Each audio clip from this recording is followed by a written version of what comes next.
Je voulais faire un film sur ces jeunes qui n'ont pas de toit et qui n'aiment pas la loi. Je voulais filmer ce que veut dire liberté et saleté et raconter une fille jeune qui fait la route. Et c'est là que j'ai écrit le film Sans toi ni loi. J'ai demandé à Sandrine Bonner, qui avait déjà tourné avec Piala à nos amours, mais qui avait encore que 17 ans et demi. Je me suis dit, elle est exactement celle qu'il faut. Est-ce qu'il y a tabac dans le coin? Pas ici, allez plus loin. Elle était décrite par les gens qu'elle rencontrait et qui parlaient d'elle assez mal. C'était cette colère de Mona qui la tenait vivante. Et à force de dire non à tout le monde, cela va la mener jusqu'à sa mort. La structure du film était bien précise. Je voulais que le film marche sur la route, comme elle. Et pour le traduire au cinéma, j'avais choisi de faire des travelling. Il y en a 13 dans le film.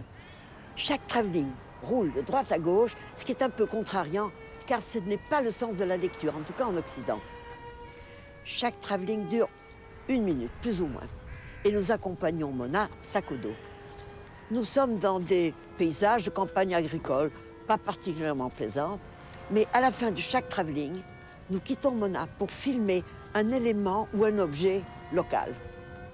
Au cours du film, le travelling suivant, plus ou moins 10 minutes plus tard, commence toujours avec un objet ou un élément équivalent à ce que nous avons vu. Ça me plaisait d'installer une petite énigme dont j'avais le secret.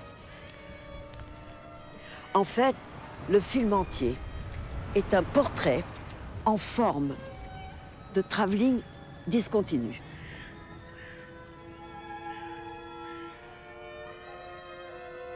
Au cours du film, 10 minutes plus tard, voilà comment commençait le travelling suivant. Sur la musique de Johanna Brusowicz, composée uniquement pour les travellings.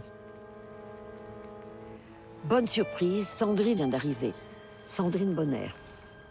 J'ai beaucoup parlé de la structure du film, mais avec toi, je voudrais qu'on parle de qu'est-ce que c'était le rôle pour toi. La première fois qu'on s'est rencontrés, en tout cas la première fois que tu m'as parlé du rôle, tu m'as dit c'est une fille qui ne dit jamais merci, qui pue et qui dit merde à tout le monde. On n'a jamais parlé de d'où venait cette fille, pourquoi elle était sur la route. L'idée, c'était comment elle vit, enfin, dans le quotidien, comment elle trouve à manger, où est-ce qu'elle dort, et comment elle se comporte.